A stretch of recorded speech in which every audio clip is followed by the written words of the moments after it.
So, is the Samsung Galaxy S21 Ultra 5G actually worth buying for the right kind of user? I've had a chance to spend a few weeks with it, and I thought I'd share what I've found. Link is in the description if you want to check the product details on Amazon. Let's see how it holds up in everyday life. First off, the phone's size and display are a big part of the experience.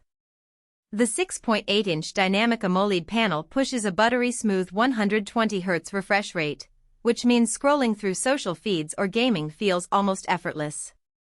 I've noticed that when I'm watching YouTube videos, the higher refresh rate actually reduces eye strain because the motion feels more natural.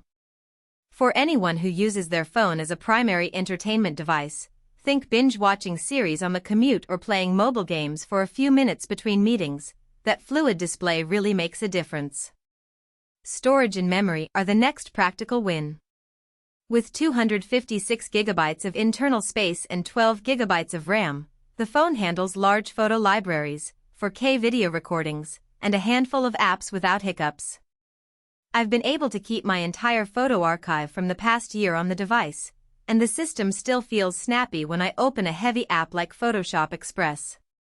If you're the type who likes to keep a lot of media on the go, perhaps a content creator who needs to edit videos on the fly, the generous storage eliminates the need to constantly offload files to the cloud.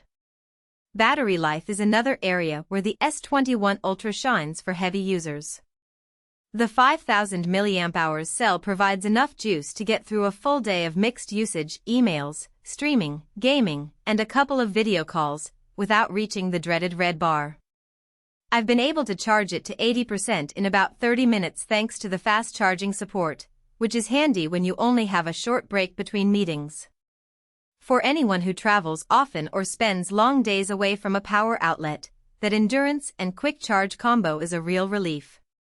Now, the camera system is where the S21 Ultra tends to get most of the hype, but let's look at it from a practical standpoint.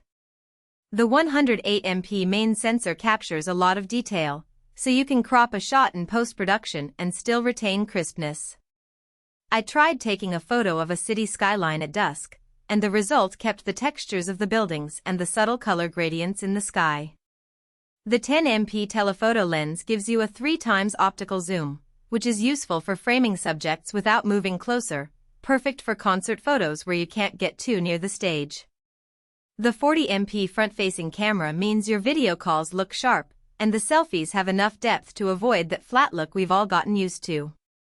If you're a hobbyist photographer or a social media enthusiast who wants reliable results without hauling a separate camera, the setup feels more than capable.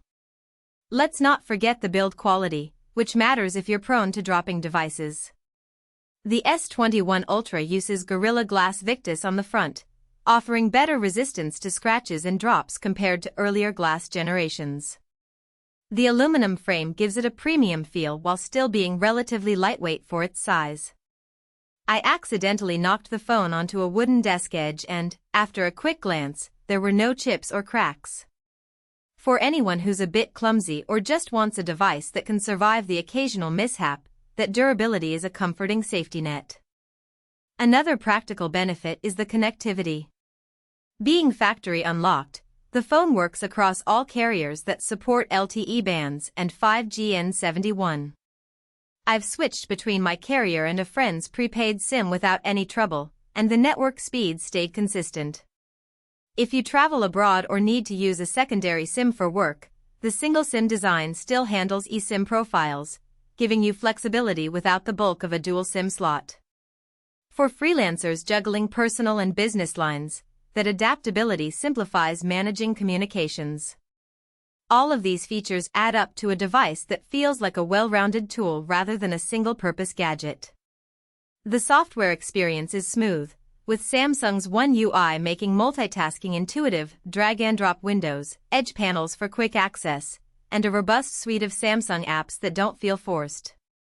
The overall experience translates to everyday convenience, less time waiting for apps to load, better media consumption, and